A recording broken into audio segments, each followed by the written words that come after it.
Guy Ritchie has 2 movies this year? I'm a happy boy now.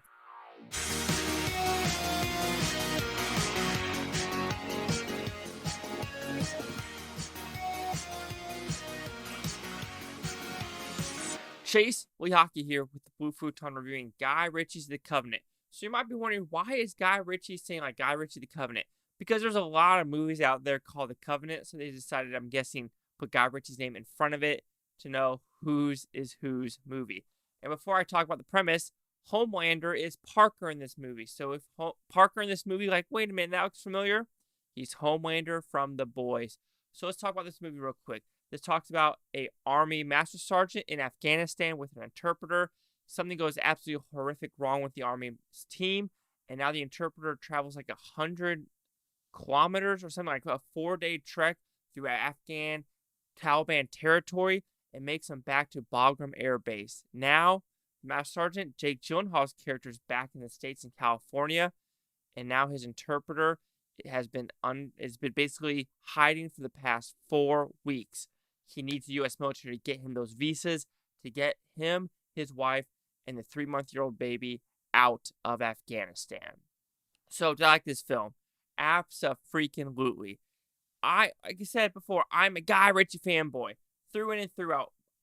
The only negative movie I could see that he did was the one that he directed with Madonna when they were married. And thank God he got out of that relationship, because now Madonna is fucking crazy. When we talk about The Covenant, I think it looks good. The tension is completely there. It's cutthroat. The look.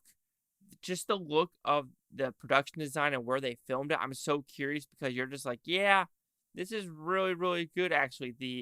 There are some CGI elements where you're like, yeah, I could kind of see where that's kind of off of the explosions and then being on the runway in Bagram, which, of course, Bagram has been shut down since mid-2021.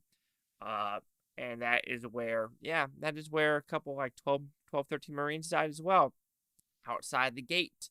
We will talk about that never after, yeah. You have Jake Gyllenhaal doing a fantastic job. Antony Starr's in it for a little bit as Parker. He does a good job.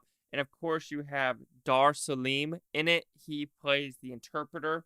Ahmed does a fantastic job in this movie as well. Like, all 3 of them, you're just, you want to see what happens to these characters. And you're just like, please don't let any of them die. Please don't let any of them die. Because that tension is so freaking high. Because it's not based on a quote-unquote true story. Yes, the premise is true of, the interpreters helping the U.S. and the promises of getting visas. And you can see what happened in 2021 and who botched what. So that could be talked about, but let's not get too political, but you can get political, because it does talk about stuff how pulled out August 2021, Taliban took over a month later. There was intel. People just ignored it because of political fucking gain. So, yeah, we'll leave it there. But like I said, the look of the movie is fantastic. The acting is really good. The writing, apparently according to Jake Gyllenhaal, this was only a 50-page script, and Guy Ritchie kind of did stuff on the fly to get there. If this was a 50-page script story, because usually a script is 120 pages, and they did this on the fly. That's a fantastic on-the-fly style of filmmaking. What kind of, edits you had to do, what kind of production decisions you had to do, what kind of graphics or CGI you wanted to do. So props on all levels for that. The best thing I can say about this movie is tense. The 2 hours goes by. On some levels, you could say some of it drags a little bit. So let's start going a little bit to the negatives. There is a little bit of a pacing issue where the tension does die down just a little bit when he's traveling through the Taliban territory in Afghanistan. I mean, it is pretty tense. You're just like, okay, I see what you're doing there. And there's an interesting Guy Ritchie edit scene that's about a 2-minute scene where it's basically like a flashy bonkersness. It could take some people out of the movie, but it did not for me. But forewarning, there are some scenes in the second act where some people might be like looking at their time. And then, so I guess CGI, you could say some of the explosions you could kind of tell was post-production, and other stuff was post-production as well. It's probably just because the budget wasn't there. It was an on-the-fly script, and they only did what they had at the moment in time. So overall, Guy Ritchie's The Covenant, it looks good. It was tense. The acting's great. A solid outing overall. that I highly recommend. If I had to compare this to Operation Fortune, which are completely vastly different movies, I would say The Covenant just because it does look, they both look good though. The, all Guy Ritchie movies look good. Just watch them both. I vote just watch them both. And like I said, there might be some pacing issues for some people, and the CGI isn't the greatest on some levels, especially when they're like on a runway, like in Bagram. You can kind of tell it was like CG and it turned, and then some of the explosions. But hey, when I go to a movie, this is something I want to watch. So Guy Ritchie's The Covenant will receive a 4.5 out of 5 with Futon, which equals at 90%. So see the critics' news scores gave this one. So you have critics a 82% with 50 of them, audience score a 93% with fewer than 50. Here's critic consensus. A satisfying, well-acted war thriller with surprisingly dramatic depth. Guy Ritchie's The Covenant tells a solid story with impressive restraint. I'm going to guess the negatives are going to say, like, this is too pro-America, man. So let's do a quick rotten. There's only 9 rottens. Rather near superhuman fictional characters. I don't know if anyone was near superhuman in this movie. Wall Street Journal, I have to disagree. Marginal entertainment value, AV Club. Aw. Here's one. Here, working with such familiar modern warfare sentiments, Guy Ritchie's flashbang technique becomes just another Hollywood grunt. The film bangs the drum loudly on behalf of American exceptionalism. Slant Magazine. Well, if you don't like America, you could get out.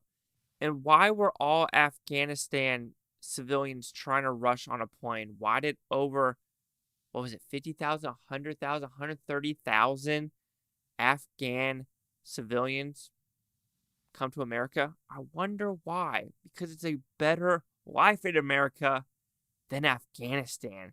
People like this Greg nuisance from Slate Magazine probably is in his fucking New York City, LA apartment, sipping on a Starbucks and just complaining about America like a fucking liberal he is. You could just totally tell that all the negatives, except maybe 1 or 2 that actually had issues with the movie, were all like they're just anti-American. So Daily Business is a very liberal magazine, but it was an anti-Biden, and it's a positive review. So I'll give props. I don't like the Daily Beast at all, but you give props or props are due. So yeah, we will call it there that I think this movie, they look at it, if you were just in the light of saying what America was doing in Afghanistan, trying to do good, but then how we pulled out was not good. There was enough intel to say the Taliban will take over. And then we have, was it Derby? Basically like, we're shocked that the Taliban wasn't more diverse and inclusive with their women. What, motherfucker?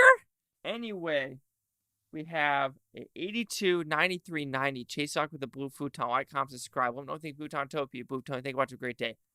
And I don't care who you are. You can be stupid in any career field, but just be honest. Have some fucking integrity in the world.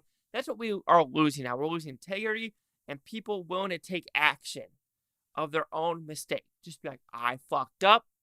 This is what I'm going to do to help. We don't have that anymore, unfortunately.